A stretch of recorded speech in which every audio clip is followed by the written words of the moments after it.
Hello, everyone, and welcome. We're so excited you're joining us for our webinar today, Building Resilient Communities. Today, we have with us Kathy Tyler, Melissa Perkins, and Rob Moore. They're going to share more about this wonderful opportunity. I want to take a moment to thank NCCER, our fabulous partner. This is our second year working closely with them, and it has been an absolute joy to see the work that's been done and the lives that have been changed through this initiative. So with that, I'm going to pass it over to Kathy Tyler. Thank you. Thank you. All right. Dr. Melissa Perkins, will you move it on to the next slide? We're very excited to be here with you guys. Thank you so much for having us. For high level, we just wanted to give you a little bit about who we are, what we do. We're not going to bore you with a lot of details, but NCCER is celebrating its 30th anniversary this year. So we've been in business since 1996. We are a nonprofit 501c3, and we call ourselves this Construction Education Foundation because we really focus on education within the construction industry, being able to offer industry recognized credentials. And so we're that Construction Education Foundation.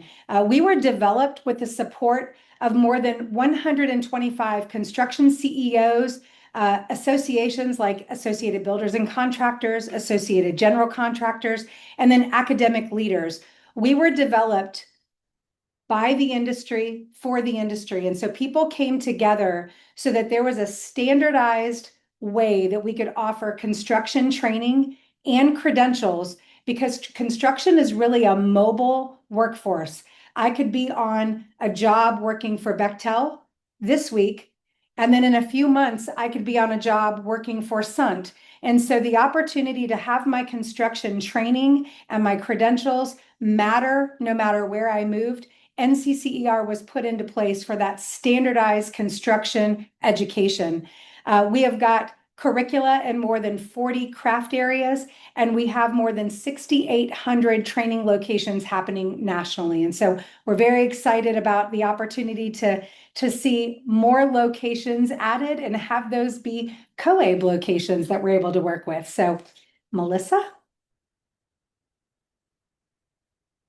Our mission and vision: provide rigorous and relevant workforce development solutions that create opportunities for individual career advancement and supports the industry growth.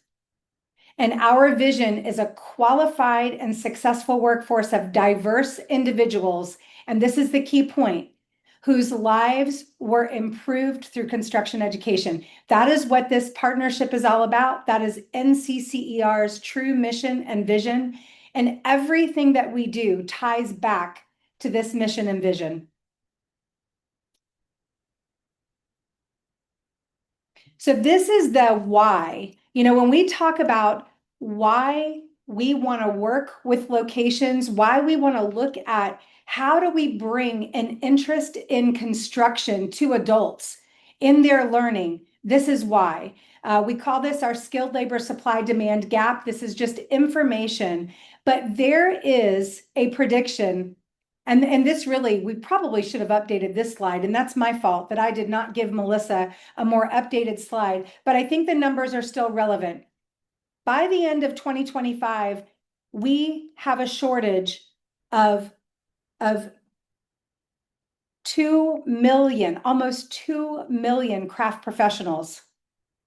That's huge. We're talking about gaps in construction. We need people to fill those gaps. When we think about being able to pull labor and demand and pull supply and demand, we have a construction labor market analyzer. We have this way to go in and look at a state and pull where are the biggest shortages of craft professionals. What crafts are they going to be? When we look at this information, carpenters, heavy equipment operators, just general laborers that enter the industry and are looking for more. That's where your biggest gaps are. And then the thing is that we can't bring more people to the table without introducing construction to people that are able to enter the industry. And so we've got programs that are happening in high schools across the country. But when we really think about where we can make the biggest impact and almost immediately, it's by focusing on adults.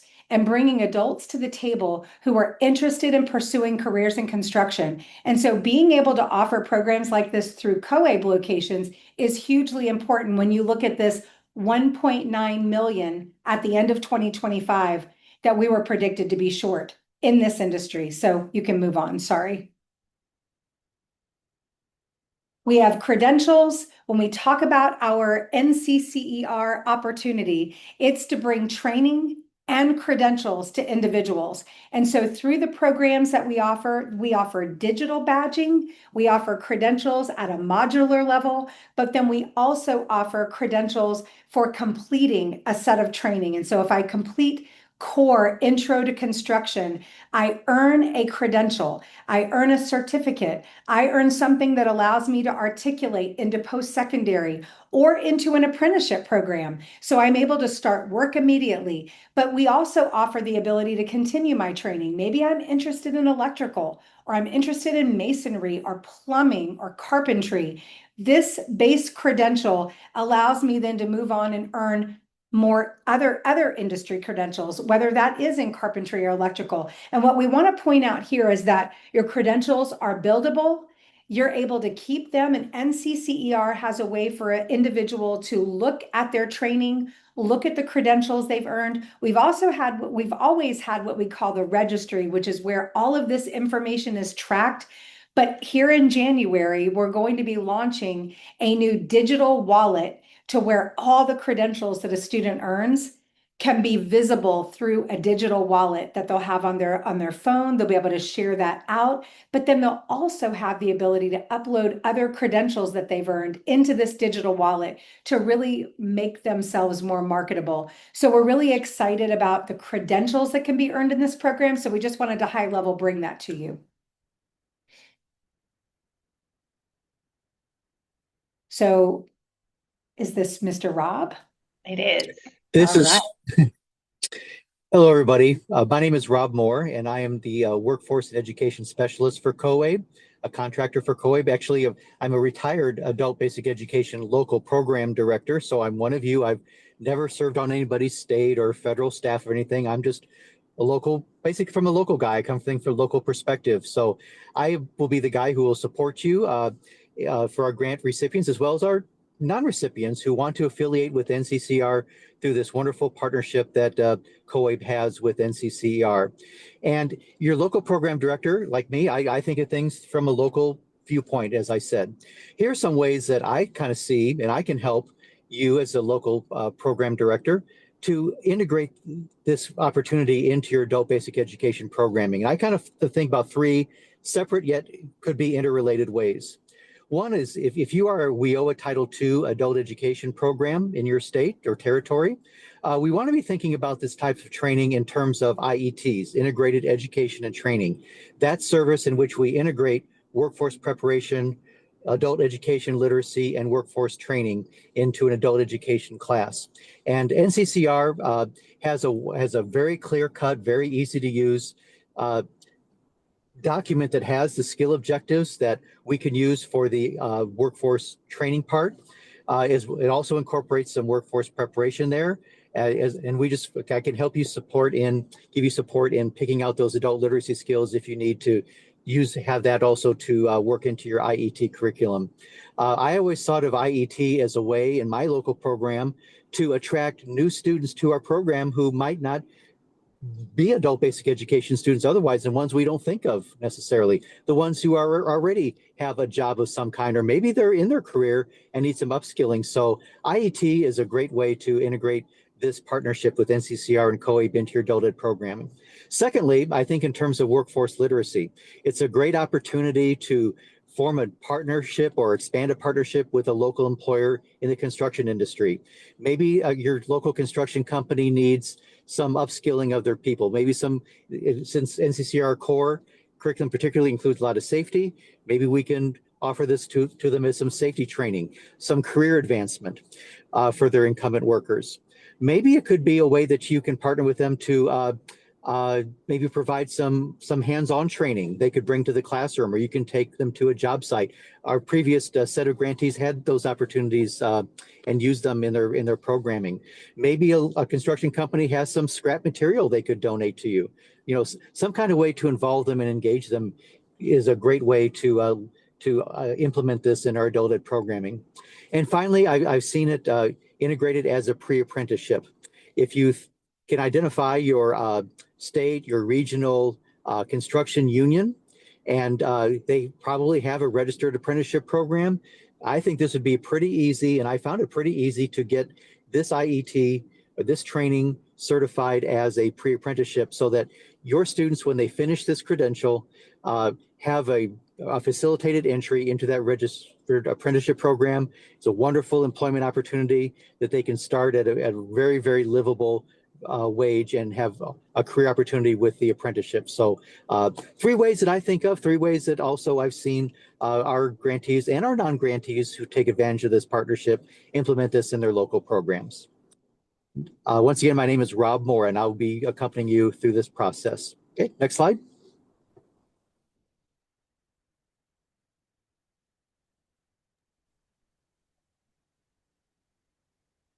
Sorry. Got it? No, if you We'll want. do them together. Yeah, go ahead, please. So our 2026 grant opportunity is to help more COABE programs start construction training, and also to help some that maybe started a program expand and grow their program to serve the needs of adult learners in your community. So we're offering 2 different categories of grant opportunities this year. We are going to do 10 $20,000 startup grants for individual COABE training locations who want to start a new construction education program. And then we're offering $20,000 grant opportunities for those of you who might already have a construction education program, but you'd like to expand. Maybe you want to add a different craft. You see an opportunity to add more students. So great opportunity for 25 different COABE sites to either begin to make an impact or grow the impact that you're having in your community.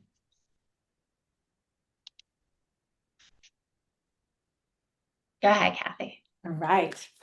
No, you should continue. I love it. No. So we are, what I love about this is starting a new program.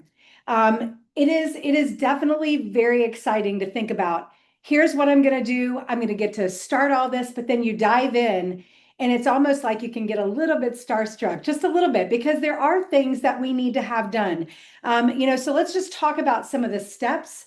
And then I think, the beautiful thing about this is we've got a year under us. And I think Melissa, myself, and others, Rob, Sharon, everyone, we've got some really great ways that we think that we can look at what was challenging, where we can provide support. So we're really excited. So here's what we've got.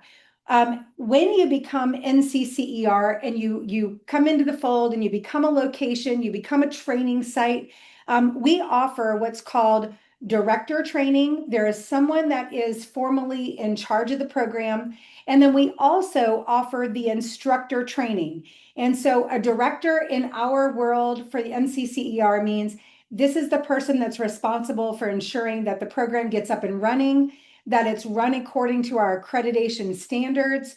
We care about the credentials that are earned, they matter.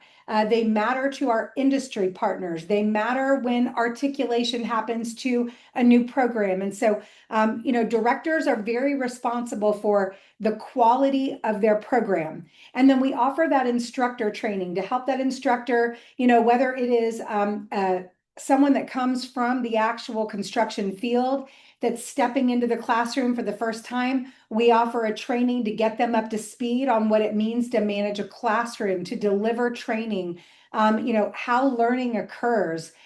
Or if you're a certified educator that has a construction background, we have a class for you. You don't really need to be taught how to manage the classroom, but we need to get you up to speed on NCCER. Or we have an opportunity for maybe it's a Kathy Tyler, who does not have a construction background, but I want to just be able to offer core to see if there's an interest in construction at my location. We have a program that teaches you the safety, how to use hand tools and power tools, how to build a small project. So we do have several different instructor trainings to help you get this program up and running. Program directors and instructors have access to a lot of support. We offer support every week. If I'm a director, I can come to program director training and be reminded about my dashboard and what I can do on my dashboard, how to get my instructors signed up for training, how to run reporting for my program. If I'm an instructor, we have weekly office hours to support you, to make sure that you know what you're doing, to make sure if you need help with, maybe I need to remember how to assign tests or submit performance or run my reports. But we have a customer support team, a customer success team that really makes sure that you guys feel really comfortable and you feel confident with running your program. So the other thing that we do is for the cohort, once we make the decision on these programs, we have weekly cohort webinars that you join, you come in, you're able to talk about your successes, you're able to, celebrate some of the great things that are happening, but you're also able to share a little bit about maybe what you're struggling with. Rob was on these weekly cohort, Melissa, myself, workforce development managers, they join because they can give you ideas on, maybe if you're struggling with recruitment, we can share what's been successful from another cohort. Or if you're struggling with finding that instructor, we help you with those types of things and we give ideas. Maybe it's marketing and you're figuring out, how do I market my program? So we talk about those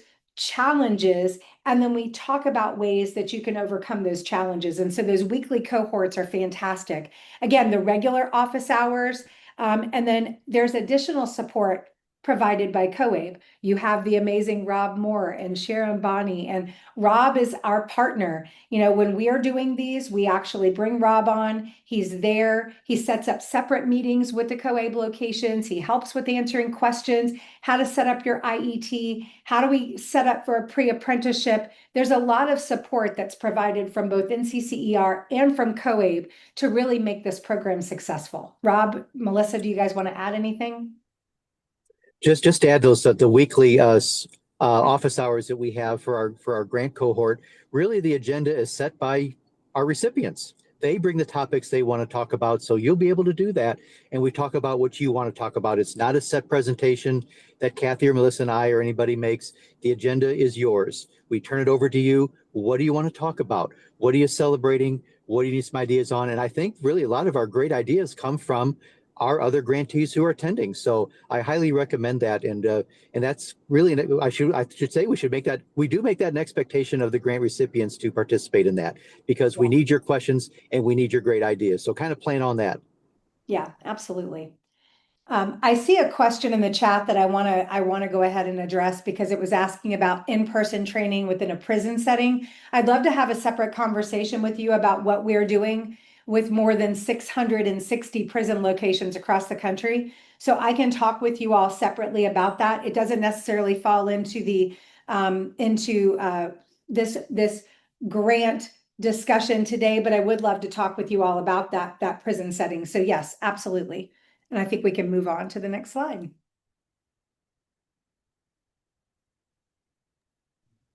Melissa, do you want to take this one? Sure. So NCCER has a fantastic application that can be used either on desktop or on mobile called Career Starter. And Career Starter is it's an opportunity for your learners to explore and learn more about the construction industry. So they're getting started with core, but maybe this is their first foray into construction. So they want to learn about different types of construction. They want to learn about different crafts and the different occupations within those crafts that exist. So Career Starter is an element that we use as part of all of our community construction academy programs. It's embedded into the lesson plan that you're going to use, but it's a way to get your learners connected, building resumes. It will generate a really beautifully formatted resume for each individual. And then it's a tool that they can use to apply for jobs. They can apply directly to jobs through the platform that connect right into employers' human resources information systems. So you're going right to employers from the Career Starter platform. But really wonderful tool and a really great opportunity to expand awareness and knowledge within your cohort of the construction industry, and then help when you're ready make those real world connections between education and interest directly to opportunity. So something we're very excited about, and has been a great asset in programs. 2026 grant criteria. So as I mentioned before, the 2026 application has two different categories this year. We have a group where we're focusing on brand new construction education programs, and one where we're focusing on existing programs that would like to expand. So just some core requirements, just to kind of go through what are the actual program expectations. And of course, we'll take questions on these at the end. But you must offer NCCER's core Introduction to Basic Construction Skills, OSHA 10, and then what we consider to be our Core Plus program. So that's introductory level 1 modules from either carpentry, electrical, HVACR, masonry, or plumbing. Learners should be supported with wraparound services to meet basic needs to ensure workplace readiness. That's one of the reasons that we love working with COABE, is because this is just a part of what you do. It's not an add-on in so many cases. This is an element of your program and why you're such strong partners to us. Job placement in construction is the end goal, and job placement is the expected outcome. So what we're looking for is we are looking for new entrants into the industry. We want new people to join the construction workforce. And so getting these people connected, Career Starter is a tool that we use for this, but knowing what happens to each person who enrolls is a really critical component of reporting for this program. We are instituting graduation reports for each cohort as you go throughout this process. So as you're doing your training, you can conduct multiple cohorts to achieve the number of graduates. And we saw a lot of programs last year running multiple cohorts. For each graduation, we're going to have a graduation report to be filed that tells us how many students were in that cohort, some basic information about them, and again, that placement information. Each learner needs to create a profile in NCCER's Career Starter. We just talked about that. We do employ a full-time program manager on Career Starter who will happily guide you in how to use the tool. She'll do Zooms with your cohorts. We have resources to give you that you can hand out to them. There are lesson plans to integrate Career Starter into your class. So a lot of support around Career Starter. We do require that you have a graduation celebration for each program, and we want every graduate to feel special. A lot of cases, this may be the first graduation any of these folks have ever participated in. And so what that graduation looks like can be different for each program, but we want them to receive tools or workwear, things that help them get started. It could be a bag of tools for basic hand tools to go to work. It could be boots to get started that they might need for the first day on the job that a lot of people don't have or might not be able to afford. So just a very important aspect, not so much for us, but for those individuals. You know, we want them to feel excited and celebrate, and we want pictures of all that. And then all learners must graduate by October 15th. So we're starting a little sooner this year. If you were with us in 2025, you'll notice we started a little later. One of the things that we heard was the importance of being able to bridge either fiscal year. So for those of you running on a July 1 to June 30 fiscal year, you can do this program in either 25-6 or 26-7, whichever works best. But we're getting started sooner to allow you time. If you wanted to do a spring cohort, you would have the flexibility to do that in 2026. And then key dates and deliverables. So informational webinar, that's happening right now. You are on it. Application. So your application to COABE, if you are interested in this program, is due January 16th. Award notifications will be sent January 26th, so we will make our determination on who those programs are going to be. And then there is a mandatory webinar for all grant recipients on February 2nd. There is an MOU associated with the execution of this program, so you'll need to get that completed and returned to NCCER. So just think about your own internal processes and what you need to do to have a legal document signed. We'll need to get that in place. And then accreditation and director training being completed by March 20th. Then the next phase, and Kathy, I don't know if you want to hop back on here, is talking about the instructor component. So having an instructor identified, what does that mean, identified and trained? So, really thinking in terms of what are you going to offer in this program, making a decision around that really is going to decide, help you decide who do you need as an instructor. Do you have access to a high school instructor? Do you have access to a community college instructor? Do you have access to an industry partner, maybe that you're already working with that would be interested in serving as an instructor? But when we talk about delivering training, we have curriculum. Curriculum is just a foundation, but we're really talking about delivering training for construction, helping to help the students understand, the craft, being able to do hands-on, which means we have to have a certified instructor, someone that is eligible and qualified. Can't just have anybody become an instructor. If you want someone just to teach core only, our goal would be a core plus program, some electrical, some carpentry, some masonry, like some plumbing or HVAC. But just that foundational exploration of core alone, again, we could get, if you identify someone internally, maybe it's someone like me. I'm not a craft professional, but I could very well go through our instructor certification to teach core. So you could do that, find someone internally that is willing to put their hands on tools and equipment and materials and go buy wood, and we're going to build a step stool or a raised flower bed or something of that nature. We've got that certification for that person. So typically you're identifying someone that could teach the core foundational skills, construction skills, and maybe some electrical or whatever that craft might be that your local area has a need for. You work with your partners. So there may be someone at a local employer that would be willing to come and teach for you. So we need you all to be thinking about this. And are you going to be able to find an instructor as you apply for this grant? Because this is the foundational component to being able to deliver the program, earn credentials, and then, get those students placed. This instructor piece is huge. So we need you to think really, think about it now. Talk to some of your local folks and really think about this instructor piece, because they need to go through a program to get certified. And then you've got to be able to get that cohort up and running and deliver the program. As we leave this slide, I'm seeing some angst in the chart about the deadline being so soon. Okay, let me help address that. Lemoyne, thank you for chiming in. You're one of our great recipients for last year.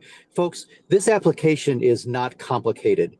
If it's the same as last year, and I think it is, you don't have to have every one of these details nailed down. I don't have to know the name of my instructor and how many hours this is going to be and where it's going to be. You don't need those details. In the application, you need name, address, phone number, contact info, and just in some of it's only a few questions that talk about your program. So if I were a local program person applying for this, I'd be thinking of, okay, what are my recruiting strategies for any of my adult ed programs that would work here? Any possible partnerships, and what data do I have that supports my capability to do career type training successfully? It's data you probably already have, okay, folks? So don't get turned off. Don't turn us off here. Don't leave the meeting. You can still do this. I know it naturally is cause angst when you just see the slide, but you're going to see the application, as Lemoyne said, is not detail oriented. Okay, would that be fair to say, Kathy and Melissa? It's having written an awful lot of grant proposals in my lifetime, it's certainly one of the easier ones. But I think what you're seeing on this screen, and I'm reading a little bit of what some of the questions are, is graduations need to be completed and reporting needs to be completed in October. So you're talking about starting soon because you're going to get notification really soon. And so being able to execute on this program within this 26 timeframe, that's really our goal. And graduations happening, in October, having that final reporting in October. And so I think it's there is a lot to this. Like don't get us wrong. Like there is, when you're thinking about starting a new program, there's a commitment that you're putting into this. It's tools, it's resources, but a lot of that is going to come with the grant. If you are given this grant, like there's things that are going to be given to you. So when we talk about an instructor training, that's part of your fees and the things that you'll get. When we talk about tools and materials, that's going to be part of some of what would be provided. There's other resources that will be needed, but we are talking about execution in the 26 year. You can start as soon as you want, and then just understanding that those deliverables are due by October 15th. So I think, just thinking about timelines, you're going to know at the end of January, February 2nd, there's going to be an onboarding, and then we're going to give you incremental deadlines along the way so that execution is able to happen and you're able to deliver and be done by that mid-October. I'm hoping that helps to answer some of those questions. All right. Well, moving on to the topic of deliverables. For new programs, it's going to be exactly the same as what we did last year. Our expectation is 15 graduates per program, and obviously those individuals getting jobs. If you are an expanding program, if you were with us last year or have a program that's expanding, our goal for you is going to be 20 individuals going through your program. And then learners are the whole point of the program, right, is to get skills for individuals who can earn credentials, they can find jobs, they can get placed in the industry, and they can build a meaningful career for themselves and their families. So making sure that your program is testing and your learners are earning credentials, including core, OSHA 10, the craft modules, that's the very core of this entire program. It's really the backbone of the program. Those credentials are what your learners are going to use immediately to get a job, but also in the future as they are trying to build, they get more training and they're growing in their roles. So that's obviously an important component. Making sure every learner fills out the I Got Hired form on Career Starter, and there'll be a lot more conversation around that with the folks who end up being recipients of this grant, but there's a very simple form on the platform that every single learner will need to fill out. So if you have 20 people in your program, we'll need 20 responses for each learner so they can tell us their next steps after the program. And then graduation reports I touched on before, but in addition to the graduation reports with just kind of the nuts and bolts of who went to the program, their basic information, we're also going to want success stories, photos, and videos for each graduation and for each cohort that's going through. That's very important to us. It's very important to COABE. It's very important to our supporters because it allows us to tell the story of the individuals who are impacted. And it also allows us to highlight you because we talk about the program that these folks came through. So it's going to give your program visibility on a national scale when we promote it, when COABE promotes it, and when we're shouting from the rooftops the great things that happened as a result. As far as next steps, this is kind of the nuts and bolts of funding. So there's two different pathways by which the $20,000 is allocated, and we're just putting this all out there for the sake of transparency now. This maps out a brand new program. So basically, if you are a new program, some of this will come to your account in the form of a credit. You'll set up an account with NCCER. Some of it will be credited to your account. Obviously, that's the director training, instructor training, like Kathy talked about, the NCCER core toolbox. And then we will send your program a check to support materials, curriculum testing, OSHA training and certification, and those graduation celebrations and gifts that we think are so important. If you are an expanding program, Your program will get a materials stipend, curriculum, testing, OSHA training, funds for graduation gifts, additional money for tools, program leadership.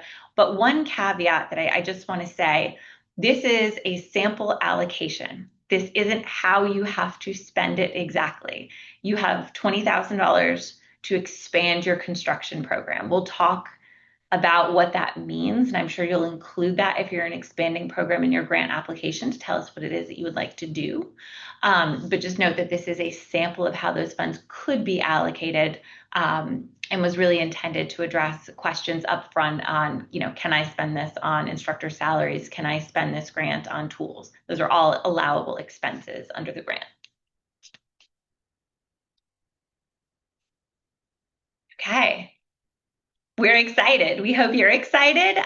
We left lots of time because I'm sure that you have questions and we want to be able to be responsive to those questions. So I think Sharon's going to help us facilitate some of them, but we are here to answer the questions to the best of our ability. Wonderful. This has been so exciting, and I've been really enjoying listening to all that this grant will cover and all the support that is provided and the wonderful outcomes we're looking for, which really is we want to see learners trained and employable and working in the trades. So very excited about that. We have a ton going on in the chat box, so I want to again put out there, if you have a question you want answered, please put it in the Q&A. There are hundreds of people on with us here today, so we don't want to miss any of the questions. And I'll just go through and read a few of them. One question, can any of this grant money be used for stipends for students that are participating or for incentive grants for completing? Great question. That is one of the few things that the grants cannot be used for. They cannot be paid to the students. They can be stipends for your instructors or for your craft professionals coming in to do the plus component of training, but they can't go to the learners. Great, thank you. We have a question from a state director. For the application, may several adult ed providers apply as a consortium in partnership with the state office? Kathy? I'm going to say yes. Here's the thing. It's if you've got a location that someone's going to go, that the students are going to go to, and everybody's going to go to a location, I don't have a problem if that happens. We just really need to be very thoughtful about ensuring that it works for everybody. Is there one location that maybe is going to be the main, and then all students would go to this location, but it would serve all of the surrounding? We just may need to think about how that gets set up in our system, how that functions, how the credit is given, but we can talk about that. Sharon, I don't know if you have anything to add, but I feel like if there is a consortium, there may just need to be one location that's registered in order to really allocate and track what's happening for that. But I think we could figure something out if that was desirable by a group. Great. And I can tell you that this state director, she's awesome, really easy to work with, and she'd be a great connection We can figure for it out. NCCER. Another question that continues to come up, what expenses does the grant actually cover? Question, salary, materials, supplies, student fees, etc. She's going to go back and show the slide. Yeah, let me pop back. I'm going to assume this is a new program because our friends that are with us last year will recognize some similarities. So if you were a new program, we're going to credit your account for the $11,000 worth of required components, accreditation, instructor training, the core toolbox. You then get a grant payment for $9,000 that we would first and foremost recommend you use to purchase your curriculum. Obviously, you're going to need the NCCER curriculum so that you're able to train. The material stipend and the graduation gifts, that's flexible. I mean, you can flex that based on where you might get other contributions from others in your community. Maybe your materials are donated from a local employer. You want to use it for something else. That's fine, as long as it's within the construct of the construction education course. Curriculum testing, OSHA 10, those are hard costs. You can pay it out of the grant or pay it out of your operating budget and redeploy those funds if you wish. That's fine. But those are required components of the program outcomes. But if you wanted to redeploy any of that $9,000 that's coming to you in check form, as long as it supports this program, you're able to do that with the one caveat that you cannot directly pay students for participating. Great. Are there any age restrictions for participants? We do need these to be adults. Right. That's part of the requirement. We need these to be adults that are ready to go to work immediately would be the requirement. So I would say, depending on your state and their laws for entering the construction industry, I would say likely it's going to be 18 and above. But I think if there is an opportunity for, if you've got someone that's 17 that's able, that's going to be able to go to work, I think that would be fine. But we are looking at adult learners. We are looking for adults that can enter the industry immediately. That would be our goal. Great. What are the challenges for programs who received the grants last year? That's one of the questions that's posted. I'm gonna let Rob I can, that. okay, okay. I think two major ones that we dealt with, Kathy and Melissa, you can second this or add to or correct, but we heard a lot about, not a lot, but I think if there are a couple that trended, one was finding an instructor. And so sometimes they've put it out there, job posting, and a couple of them had some trouble finding an instructor until a little bit later in that grant cycle, but still got the class in. And another one was marketing and recruiting strategies for students. And so that's where kind of our team comes in, and on the weekly office hours or privately, we go over strategies for that. And we've come up with some really good ideas together with them. We didn't pontificate them, but we just kind of brainstormed them. And I would say, Kathy and Melissa, in all cases, we were successful in helping them resolve that. Were we not?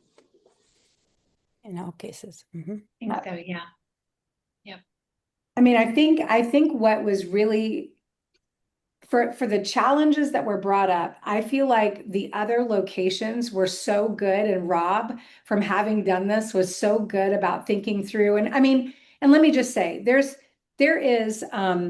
we put deadlines for a reason, because that we have to have reporting back, and there is a reason for deadlines.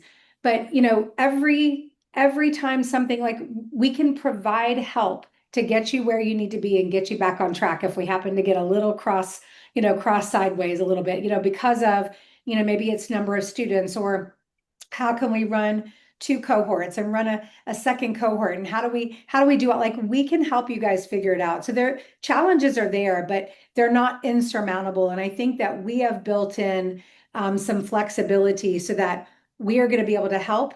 And we've got people along the way that can help because we've done this already. And so, but I would say this, I would say thinking about your local relationships, your workforce boards, your industry partners, where can you get connected, and not waiting till the last minute for any of that.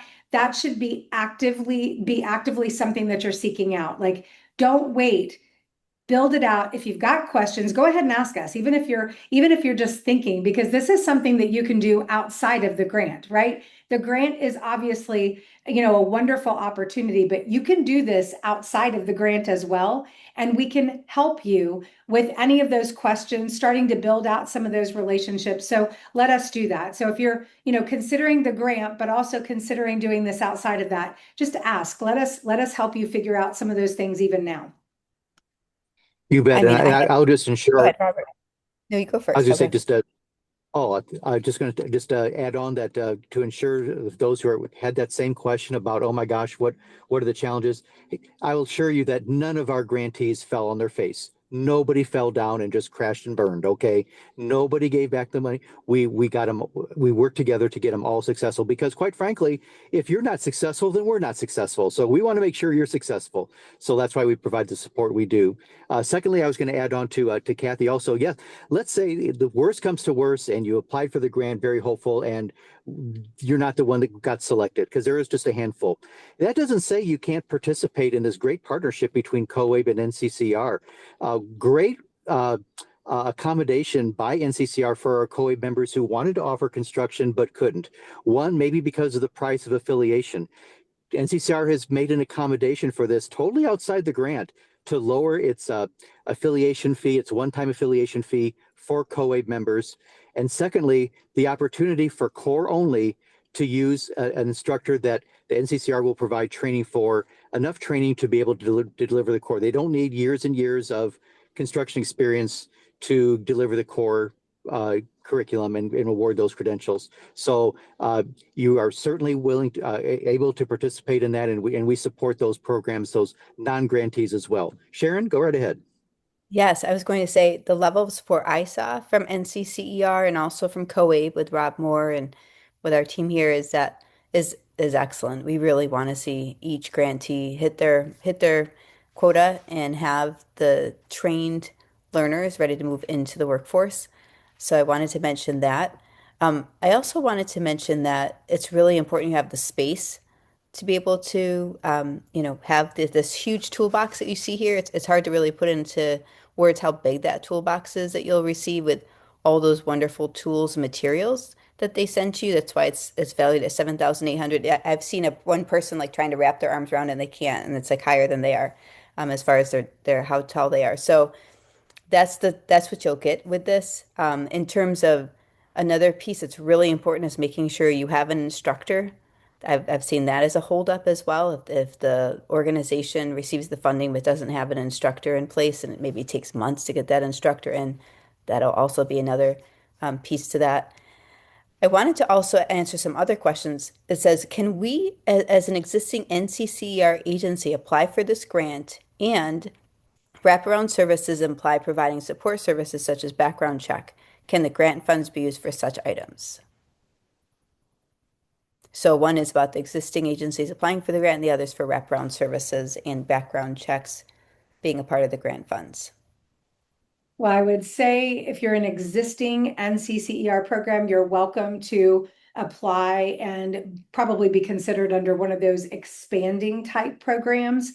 For the background checks, I'm not sure about the flexibility of funds there. Melissa, is there a I think I'd have to understand more about the actual use case. Is it background checks that are tied to employment? If the background check was a requirement of the employer for the individual coming out of the program, probably. But I think I'd need more information. I think I need to take that one offline and I'd better understand the use case. Is the only outcome employment, or is moving into apprenticeship a qualifying outcome as well? Moving into apprenticeship is a qualifying outcome. Great. Okay. Yes, because apprentices are employees. As in a registered apprentice program, you are an employee. So good, great question. Okay, great. If we're applying for an expansion and we already accredited and have the NCCR toolbox, could we instead use that money in a grant payment for instructor fees? Yes. This is why with the for expanding programs, that $20,000 is just it's a payment that comes to your program and you can use it for any related expenses. Paying the instructor is absolutely a qualifying expense. This next one's an easy one for you guys. Is the director and instructor training online and self-paced, or how is that structured? It is online. Some of it depending on what it is. So director training is self-paced. Instructor training, depending on which one you do, there may be some live time requirement, which is very structured. We offer it 3 different ways within the month. And then there's some online component to it. So it just depends on which instructor training you need. So we would identify that with you as we work with you through that. We'll identify, is this an industry person that needs our full instructor training? Are they a certified educator that has craft experience? They may not need the full. So we would just identify that with you. Great. Is special insurance coverage needed? Is what? Special insurance coverage needed for the learners? That would be up to your local governing agency if they require that, right? There's no insurance NCCR code. requirement for NCCER. The question would be what's required from your training location and or your state or municipality. I want to answer this one question, and I hope it's okay, but it's about the virtual reality. We would not credential using VR. We want students to have their hands on tools, equipment. VR can be an additive. It can be something that you supplement your program with, but we would not credential virtual reality training. We love it as supplemental, but it's not going to earn our credential because we need hands-on tools, equipment, materials so that someone is actually ready to enter the industry. So I did want to answer that one. Sorry, Sharon. No, that's great. There's a question about credit versus non-credit community college programs. Is non-credit allowable? Yes. Yep. What we need them to do is earn the NCCER credential. So for us, it's the doing the training, earning the NCCER credential. The college, it can be on the credit or the non-credit side, either one of those, but we need them to earn the NCCER credential. Great. Can instructors' salaries be covered by the grant? Still yes. Yes. Yep, that's fine. I'd like to answer the accredited question too. It says, as a trainer, do we have to be accredited? Through this program, you would be accredited so that credentials could be earned. If you want to run an NCCER program that does not earn credentials, then you would not have to be accredited. But if you would like to experience the full, this is why we're going to have a credential that's recognized that the student carries with them, it articulates into other programs, then you would want to be part of an accredited model. Great. With core and an introductory course, is that a total of 144 hours of instruction, or is the plus course different than level 1 course? I know it's a more detailed question. No, it's okay. It's a good one. The 144 is standard apprenticeship requirement. That's Department of Labor or state registered apprenticeship. The 144 is that. Our core is, I think, around 80 some odd hours, give or take if you do the modules that may or may not be required. You don't have to do rigging, like rigging is not required. The very first module is not required. So you do have a couple of electives. What we're really wanting, what we would like to see is core be completed because it is a full credential that they will earn. And we'd love to see a few modules of maybe it's carpentry or electrical or HVAC, but you don't have to go up to the 144. Now, if that's your desire and you want to have a program that's running, core in a level 1 fully, great. But we just would love to see the students, whatever your local industry needs are. If electricians are if you've got data centers going up and electrical is going to be really hot and heavy in your area, it'd be great if you, and we could help you identify what some of the top electrical modules would be that would make that person the most valuable. And that would be what we'd love to see. But we'd like to see core completed so they earn a credential. And then we could add the appropriate, a few modules that maybe you have that correct instructor to teach, to be able to add the plus component. I hope that helps. And speaking in adult education ease to our adult educators, a great workforce literacy opportunity here, as Kathy said, to involve your companies. We ask them, what do you need? What do you need your workforce pipeline filled with? And then partner with them on offering that training. Identify that training they need and offer that as your plus. Great.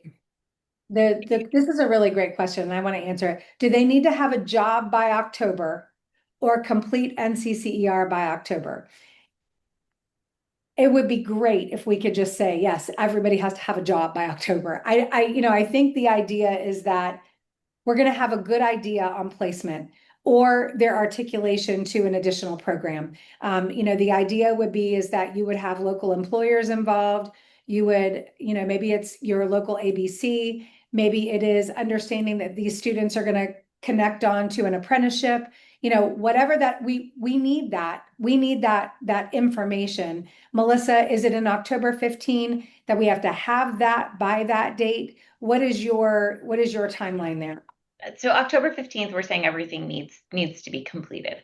I would say that the programs that we have seen that are particularly successful involve local employers while the learners are in training. They get them involved in the classroom, maybe as a guest lecturer, maybe a job site tour, maybe they just come in and chat about their companies. But in some of the more successful programs that we've seen, the employers are waiting for your learners to finish. They want to get your learners. We've had to have programs like coach the employers, like, no, you can't take them before they're done. So, that's really that's kind of a best case scenario. But it really speaks to what Kathy said earlier about starting the conversations now with your local workforce boards, getting to know, if you're not terribly familiar with the construction space, what are the jobs, who are the employers in your region, and letting them know that this is a program you're starting, you're thinking about starting, and get their feedback. Because especially when it comes to that plus component, their feedback is going to be helpful when you're choosing what the plus component of your program is going to be. There's so many questions. I want to answer them all. I'm like, I just want to answer I all love the question. So I wanted to mention, Kathy, I know we're coming up with 5 minutes here. I have a hard stop. I could leave you all to stay on here and continue answering questions, or we could also take the questions we have here and let everyone know we will be answering them in a follow-up, like a Word doc to go Yeah. out with the email. Okay, Yeah. so we'll do that Yeah. just because there's a lot, and I'm just looking to see if there's anything that looks like it has to be. So one thing I will say, the PowerPoint will be made available. Yes, that was one of the questions that was asked repeatedly on here. One other question that was asked a few times, what happens if you do not meet the requirements? Would the grant money need to be paid back? And has this happened before? And I would say, yes, it has happened before. We've been extremely, in my opinion, very gracious on this and tried to find ways to be supportive. But I'm going to turn this over to Melissa and Kathy. And I'm going to say Melissa. It's happened one time. Yes, the funds did have to be returned. That was an extreme circumstance. I would say, as we think about and look back on this partnership last year, we very much understood the storm that came to adult education, specifically over the fiscal year, and the confusion and trepidation that happened for all of you. And we worked through that together. So we are very committed to working with you to help you have a successful outcome. The way the grant funds have to be returned is if you simply say, I'm not doing this program. If that's the case, then yes, you have to send back the toolbox. You have to send back the grant funds. But realistically, what we want you to know is, like, we are a true partner for the programs that are in this cohort, and we will work with you individually as needed to get through whatever challenges you need to help your program be successful, to help your learners have a successful outcome. Great. Okay. Well, there are a lot more questions as we see here. Do you all want to take time for one more question each, Kathy and Melissa? Sure. Choice. Okay. You want me to look for one? Because I Well, see a whole bunch. yeah. I can't see them, so you can just I throw think one at me. I think one of the things that I'm seeing is, the amount of time that it takes a college to get approved, to get a grant, to get approval on these things. I would just say, I'm not sure what a grant application approved. This, whether you all need to ask your college, can you officially apply? I think that really is going to be up to you guys. But I would say, try as hard as you can. We'll be glad to provide you with any information that we need to. But I don't, if you submit the application, is it the MOU that's the problem? We may just need to talk through some of that. We may need to have a conversation, Melissa, about, but we've got some deadlines for a reason, because some of this took longer based on approval time, agreements to MOUs, and all of those kinds of things. Do we want to add to that? Because I hate to discourage anybody. Sure. And I think, the question is, does your legal team need an extra couple weeks for review, or do they need 6 months for review? Because I mean, there is opportunity to be flexible. There is not opportunity to completely bend because it is a hard timeline. It is a program for 2026. So if it's going to take 6 months to move a contract through legal at your organization, you're probably going to struggle. And I don't want to put you in a position to do that. Yeah, it's a good point. It's a really good point. Yeah, timeline kept coming up as well. You're right. Yeah, I kept seeing it, so I just wanted to ask, I wanted to get that one out there. And then I think hours of instruction, I keep seeing questions on hours of instruction. We have recommended hours. And Melissa, I just took your time. Like I need to just be quiet and let you like take a question. I'm sorry. Like I'm just sitting here. Let me just answer all these. Hours of instruction. We have recommended hours that are in for every module of our curriculum. We have the recommendations. My thought on this is we need to help you understand how to implement a program. And your instructor will be very important for this because there is an opportunity with how we provide curriculum to assign learning out, homework, come back together to discuss and put hands-on tools and materials that makes the hours different. It doesn't have to be, this is the number of hours in seat time. You have to really think about the instruction, giving people assignments, coming back in to discuss, and then doing. The doing really helps the learning. And so there are recommended hours, but it's not recommended hours of butt in seat instructional time. So being able to talk about how to deliver this program, and that may be another webinar. Like we may need to really think about like, what does it mean to deliver this program? Hands-on requirements, the hours of learning and what that actually means, because there's some flexibility there, especially with the way that we give the curriculum. It's a what we call connect, and it allows the students to interact with that curriculum away from the classroom. So there is some flexibility there in how quickly you can get through this program, especially if you are utilizing the tools and resources to do that. Great. Okay, well, we are at the top of the hour. 1 minute Sorry, over. No, past it. thank you. Thank you to the well over 150 that stuck on with us through all of this. We will be sharing the PowerPoint, the recording, and answers to the questions. So please look for that in your inbox. I want to thank Melissa and Kathy and Rob for their time.